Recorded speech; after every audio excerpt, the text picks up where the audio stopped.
guys kind of responded to that in the days after that game? Sunday was, Saturday was really bad. Sunday was probably equally as bad, just in terms of going over the film, watching it. It's typically an off day on Sunday after a Saturday game, but we give one day off a week, but we flipped days.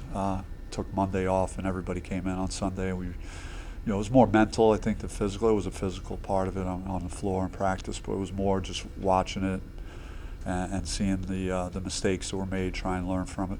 Is there anything in particular that, after you watched the film, that you were disappointed in, especially? I would say something that's kind of plagued us this year, and in these games have been stretches where we shoot ourselves in the foot, and whether that's at Oregon, we're up 5, have momentum, and then you kind of see an entirely different team start playing in the second half, or in this case, we had played pretty well early, and it was 24-23, and then all of a sudden we started committing turnovers, and we weren't getting back on defense. And I mean, some of the things that, yes, we could control, and Arizona had a lot to do with that. And so you watch some of the stuff, we couldn't, after rewatching it, I don't know how many teams are going to be able to defend Caleb Love if he could make a 30-foot contested three. I don't know what defense you could deploy to stop that. Or, and then, and just Balo's big and experienced, and he got our front court in foul trouble. And so there were a lot of reasons that it got out of hand. But I guess the overall message is that there's got to be a response by all of us to do a better job to not allow the game to get out of hand. And we just didn't do that. Bobby, some coaches would maybe avoid watching that kind of tape back and put it off to another day. Was it important to you to get your guys back in the next day and kind of talk through it as a team?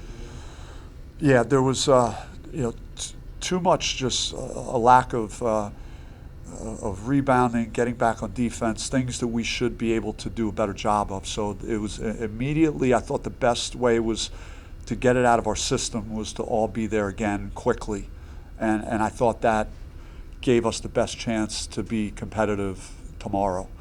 We had to see it again, understand it's unacceptable, and then try and move on. Particularly, what it means to Arizona State and the fans, people that went to school here.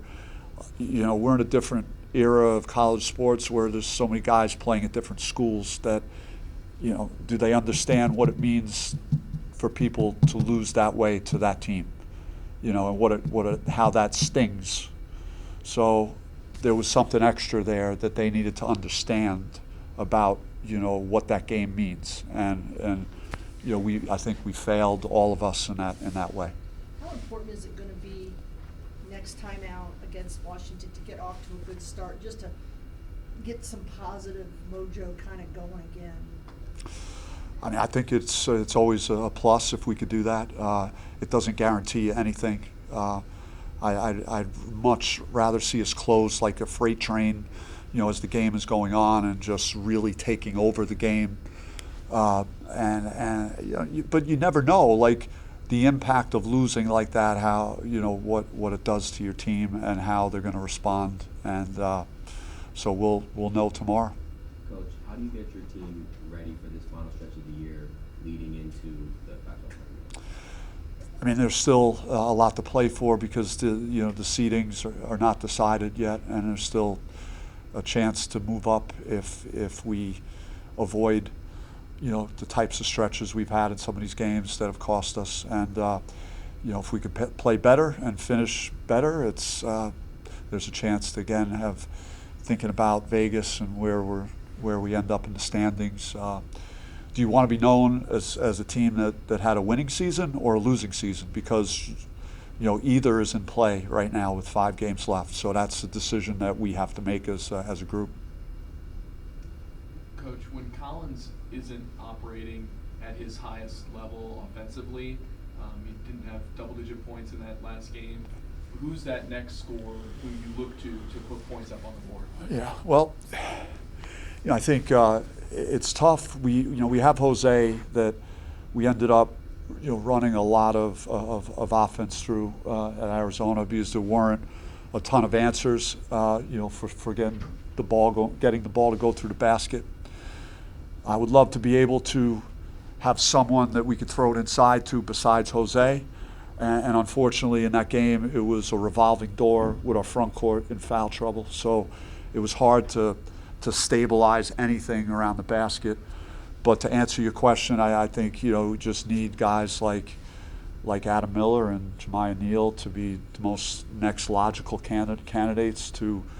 And when all four of those guys, Jose and Jemiah and Adam and Frankie, are all playing relatively well at the offensive end, we're a pretty tough team. We're a dangerous team. But Frankie he played hard in that game. He did not have his best offensive game, but he played hard, and he had to deal with some foul trouble in the first half as well. So, but he took ownership of it. He wants the responsibility of being in a game like that and just playing better. Besides winning this next game against Washington, what do you want your team to accomplish during the game? In this game, just want to see great attitude. I want to see effort. And that doesn't mean that the ball needs to go through the basket or that you have to be perfect all the time out there on the floor. But I want to see a team that plays with a lot of fire, desperation, and not a team that feels sorry for themselves for what happened on Saturday.